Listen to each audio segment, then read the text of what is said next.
Three of the absolute most important things you need to do as a snowboarder. One, dial in your fundamentals. What I mean by fundamentals is understanding how to put your body in a better body position to increase performance, increase your ability to balance. Literally, if you can have a better, stronger, balanced position, then you're going to be able to handle so many more situations, such as, whoops, I just ended up on a ginormous mogul field. What do? Well, if I'm in a better body position, I'm going to be able to absorb that terrain. I'm going to be able to make quicker and easier turns. I'm going to be able to manage my speed. So having the right fundamentals when it comes to your snowboarding is essential.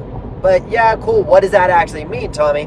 Well, having an appropriate stance is going to be the game changer for snowboarding. That simply means having your lead, shoulder, and hips and body in the right position, and it comes down to three major principles, and we're still on point A here. So three major principles. Point one is your lead shoulder wants to be perpendicular to the angle of your lead foot. That simply means that your lead shoulder is not so far twisted open that you're twisted or you're hindering your range of motion. The second part is having your center of mass, and a good way to think about center of mass is your belly button. Where is your center of mass in relation to your edge or the feature? So if I'm doing a heel side slip, so I'm going to stop essentially, my belly button needs to be over the edge. If I'm too far towards the toes, as you as a snowboarder already know, you're going to catch an edge. It's not fun. But what happens when your belly button is so far behind the heel side edge? Well, that's when we create chatter. That's when we slip out. That's when we fall, because our center of mass is not over the effective edge. And then the third thing is your lead, or your shoulders, your hips, and your knees / board are going to be parallel to the terrain. So let's say that we're going down a really steep run, but our shoulders are perfectly flat. Well, that technically means that we're in the back seat, because our shoulders are flat. We want our shoulders to be in parallel to the terrain. So therefore, as we move down the body, our weight is distributed evenly between the hips and the knees. The entire body is now balanced. So if we can incorporate that simple principle of being in a strong, fundamental, balanced position and implementing those three aspects is in the instructor terminology is called the reference alignment. So big shout out to ASI for those information. Having that three fundamental positions are going to increase your chances to have better balance. It's going to increase your challenge, increase your chances of when you have an oh crap moment, you're going to be okay. So lead shoulder perpendicular to your binding, parallel to the terrain with your shoulders, hips, and knees, and then weight over the effective edge. So that is our basis for our fundamentals. The best part about that whole aspect is that we're going to use that no matter what kind of snowboarder you want to become. If you want to be a professional jump jock and kill it on massive jumps, principles apply. If I just want to have a good time and do some Ryan napkin carving, principles apply the same, which is pretty exciting to me. It's pretty cool. And by the way, I'm actually, it's like 7:30 in the morning, and I'm headed to gold mining with my dad. I spend as much time with my dad as possible, especially in the summer, because it's just a lot easier. He works as a heavy equipment operator and plows roads all winter long, so it's pretty hard to hang out with him. And then obviously I'm on the grind too, so I'm actually gonna go hang out with my dad. Maybe at the end of the video you'll get to meet the dude. He's freaking amazing, and he's like big supporter of the channel, as is my mom. But my mom's working right now, so I'm gonna go hang out with my dad. So the first principle that we're talking about is the fundamentals is like such a big aspect to snowboarding. Moving on from that is having the inspiration / creativity in your riding to keep it engaging, right? Some people just assume because you go snowboard, it's fun. And I definitely agree with that. But there are times where you're riding a flat, basic run and like you're doing turns. To me, I get extremely bored on turns. If we're just turning, I don't care to go do the perfect turn. Now, do I enjoy a perfect turn? Well, of course. I mean, it's a good time. You make a beautiful hillside turn on some beautiful groomed run. Yes, I absolutely 1000% enjoy that. But having the creativity, inspiration in your snowboarding keeps us engaged as a sport. You know, as a sport, keeps us engaged, and that's like a big mission for my content, is to get people stoked on snowboarding or keep them stoked on snowboarding. So couple ways to be creative or find some inspiration in your riding is ride with new people. Now, it can be really challenging to make friends. I'm quite the introvert, as it might not seem that way, but on camera, I'm way more comfortable talking to people on a camera than I am actually talking to people in real life. It's kind of awkward sometimes, you know. I was at the grocery store the other day, and there's an aisle with people in it, and I completely avoided that aisle and then had to go to the other side of it and come back up just so I didn't have to have a social interaction, because sometimes this is weird, but that's just me. Riding with new people is going to be a really big thing. So I have a Discord channel that you can join, and Discord is essentially a communication platform. And the way I have it set up, big shout out to Sunny for setting it up.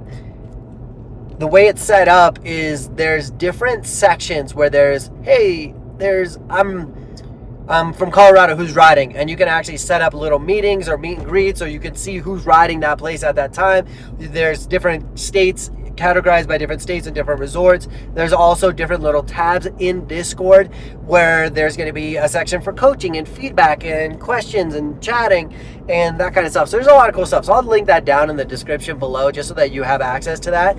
But it's a good way to meet new people, especially people who resonate with my content are people who want to improve their snowboarding and who want to get better at riding. So you know you're going to vibe with them. And then you can also find people who just want to snowboard in the park or ride moguls or carve or whatever it is. There's different like categories that you can vibe with people for sure, which is going to be great because you definitely want to ride and be inspired by people who like a very similar thing as you. So that's one, is having that. You can also just meet people on a chairlift and just be like, ride a chairlift, go hit the singles line and just go talk to people.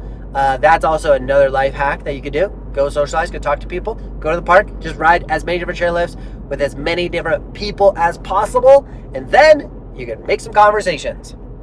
And then after that, I would also say, in terms of inspiration, is just observe around.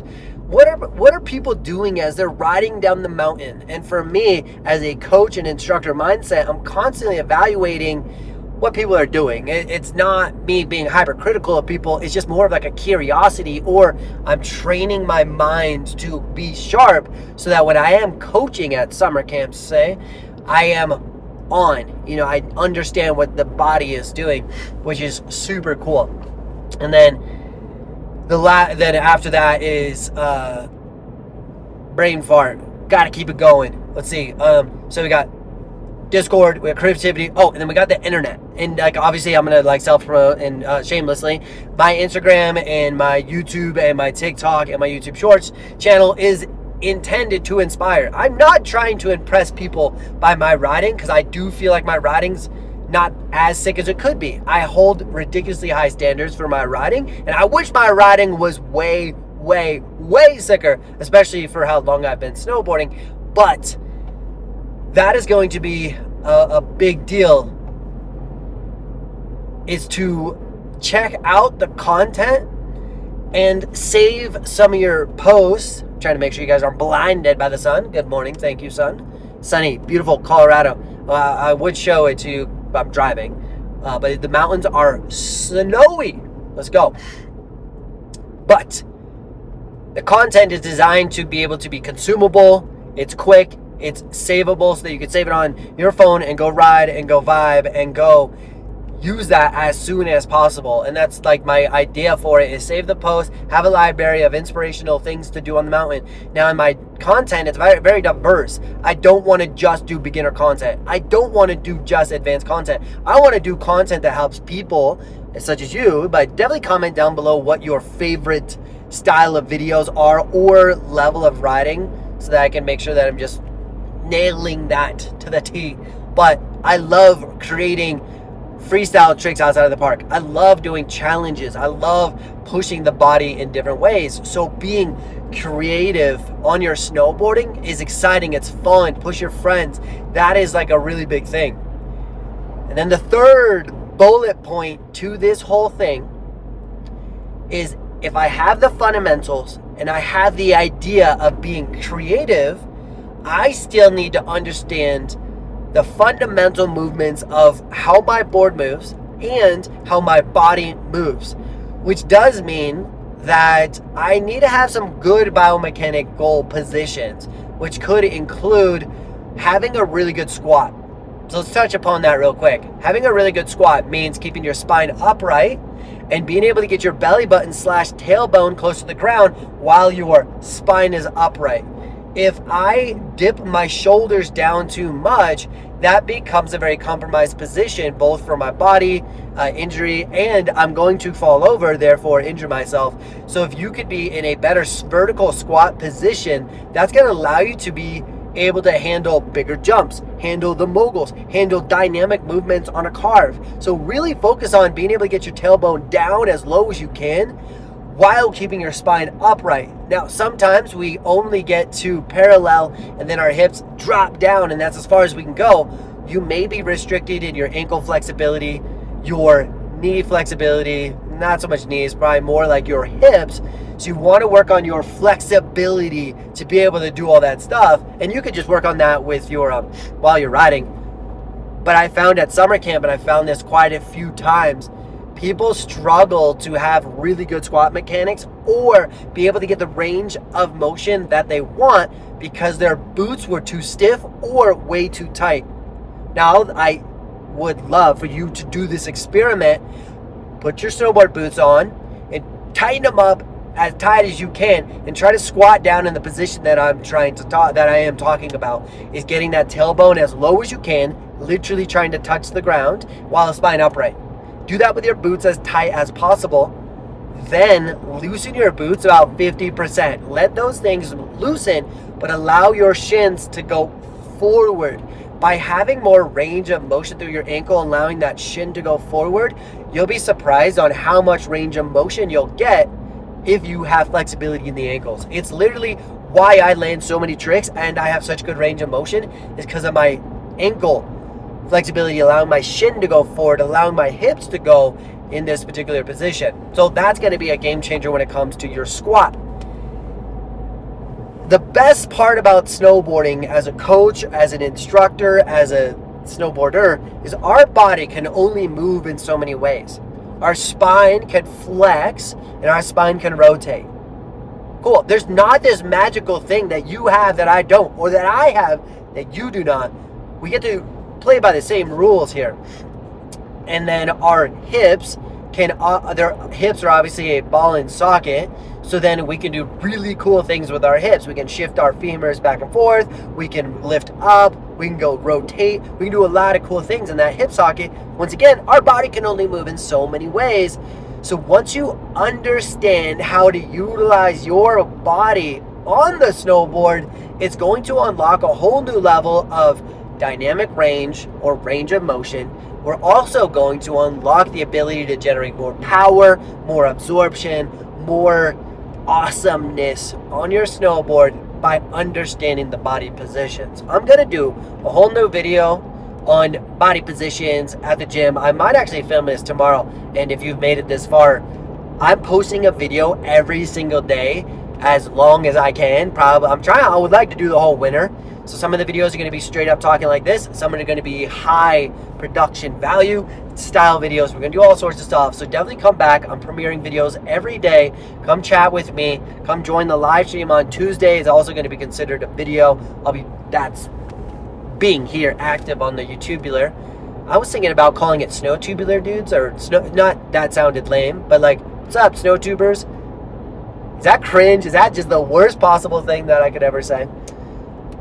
So I'm going to be posting a video every day. So I'm thinking about going to the gym either, today's Friday, and I'm going to be posting it on Friday. So I'm either going to go to the gym tomorrow or the next day, and I'm just going to break down a bunch of this body mechanical positions. So it's actually probably a great segue into tomorrow's video, so definitely check that out. But back to our snowboard stuff. Our body can only move in so many ways. Once we can understand that, and then going into some more technical aspects, you know, what are the most optimal positions on our heel side? What are our most optimal positions on our toe side? Again, it's using our body in a way that allows us to maximize range of motion and balance. But the one thing that is very discredited in snowboarding and snowboard professionals and the elite snowboarders is how complicated snowboarding really is. I find snowboarding to be one of the most complicated sports because of the variables that we constantly have that change.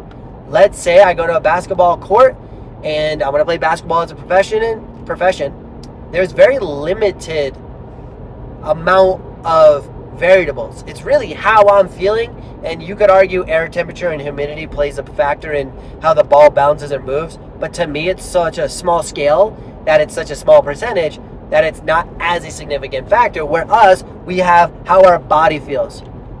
Then we have the snow temperature, or the air temperature, how freaking cold it is going to affect our body.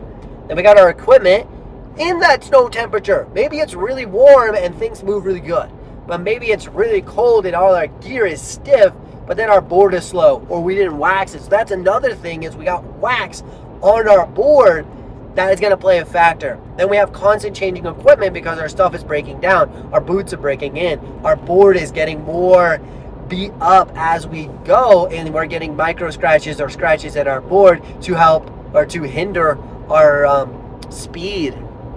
And then you got the constant features that are changing. The snow's changing. It's not perfectly groomed every day. And then you go to a different place, you know, and then it's snowing. There's just 1,000 things going on, which blows my mind that people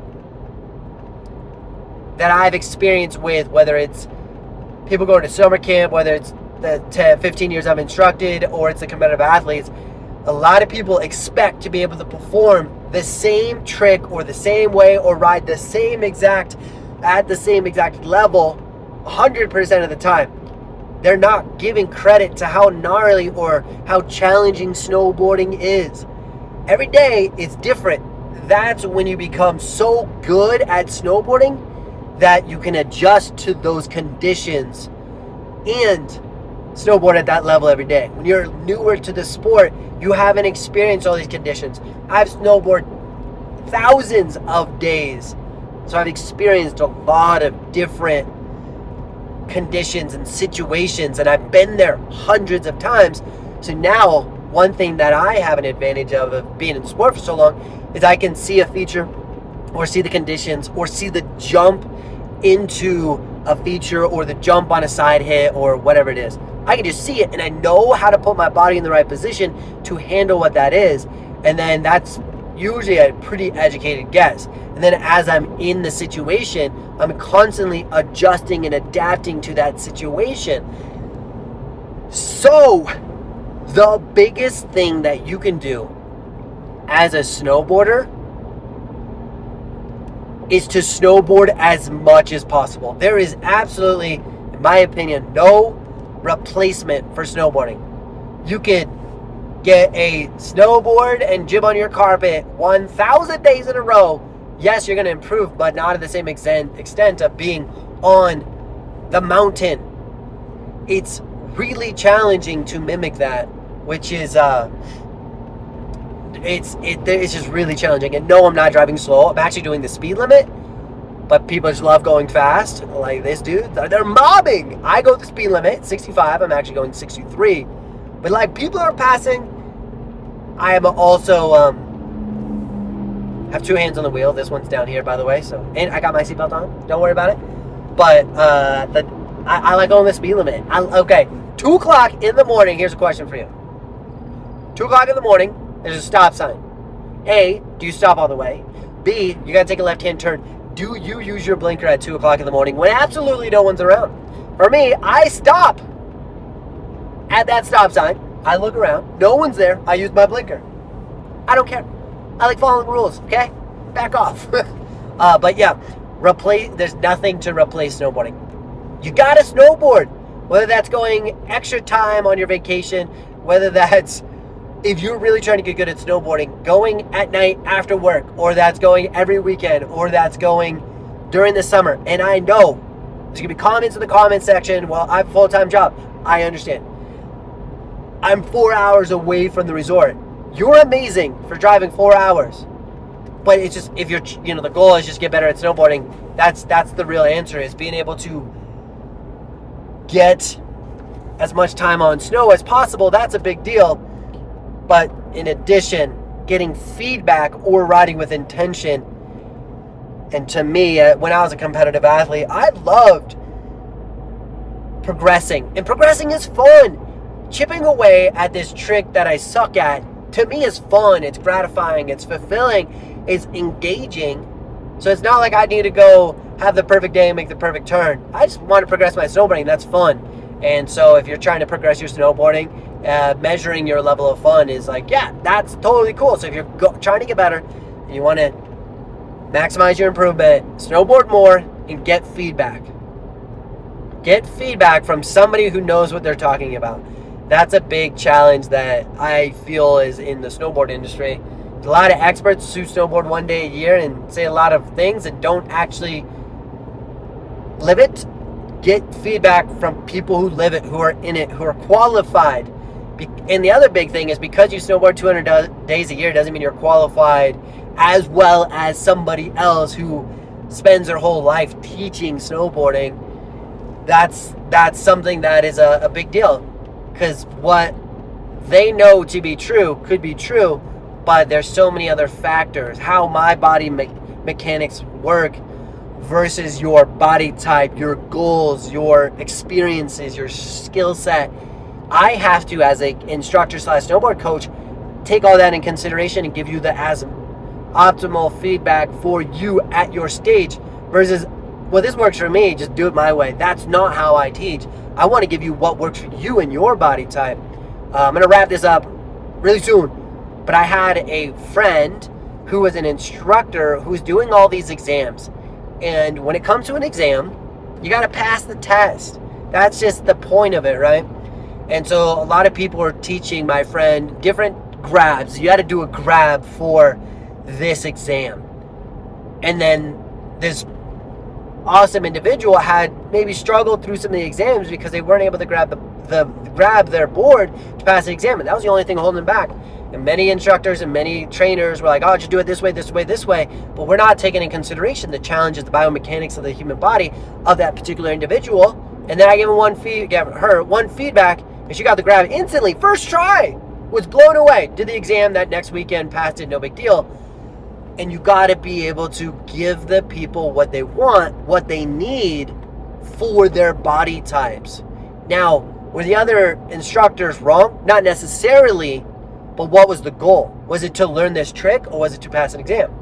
Okay, we passed the exam, but now I actually want to go teach her this skill set for this exam. And then later, when there's no pressure, we can work on these other things that may be a bit more challenging based on our biomechanics. That's just the point, is getting feedback from right people is going to be a big deal. We're going to go meet my dad real quick, and a lot of you guys have asked to have my dad on like a YouTube video or a live Q&A, a live stream, so we might do that. That could be really cool. But my dad is he skis, and he might be trying snowboarding, so we're actually going to go ride this winter, so make sure you definitely subscribe to the channel. You're going to see a video of me hanging out with my dad. We're going to go vibe. The dude's a freaking legend. But yeah, let's go meet him real quick.